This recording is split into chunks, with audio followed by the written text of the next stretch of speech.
Seneca Village was a remarkable 19th century settlement in Manhattan, predating the creation of Central Park.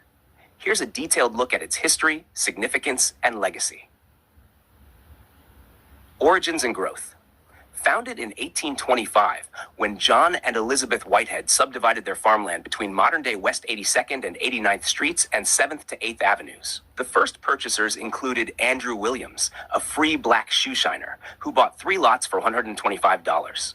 Epiphany Davis, a clerk who bought 12 lots, and the African Methodist Episcopal Zion Church, which acquired several parcels.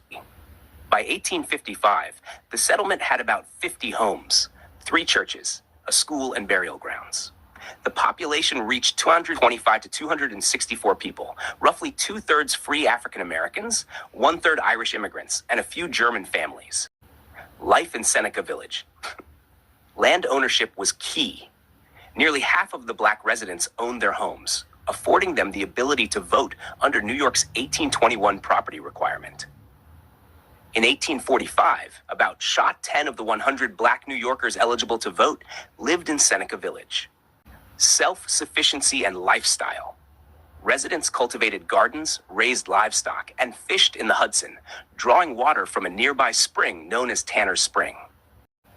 Community infrastructure.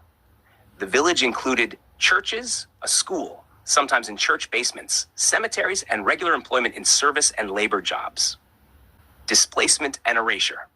Central Park plans. In the early 1850s, amid calls to provide green space for a growing city, officials selected over 700 acres, including Seneca Village, for the new park. Use of eminent domain. In 1855, Mayor Wood leveraged eminent domain to seize the village's land. Despite a 2-year court battle, residents were forced out by 1857. By 1858, the buildings had been demolished. More than 1,600 inhabitants were displaced citywide. The community faded from public memory for over a century. What was once dismissed as a shanty town occupied by squatters is now recognized as a vibrant, property-owning community. Rediscovery and remembrance. Revived interest began in the 1990s, spotlighted by Roy Rosenzweig and Elizabeth Blackmar's book, The Park and the People, and exhibitions at the New York Historical Society. Archaeological digs in 2011 by Columbia University and CUNY uncovered household artifacts, porcelain, tools, stone foundations in selected areas. Commemorative efforts. A historic plaque was placed at 85th Street and Central Park West in 2001.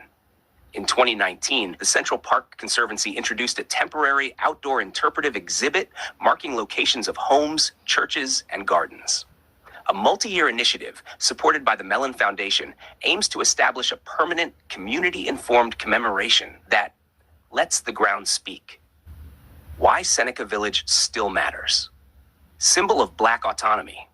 As New York's earliest black landowning enclave, Seneca Village represented political participation and community strength in an era of intense discrimination, erasure and memory, and the struggle to honor marginalized histories.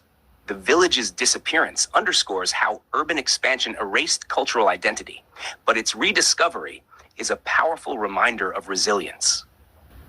Modern cultural reflections, including the Met's "Before Yesterday We Could Fly."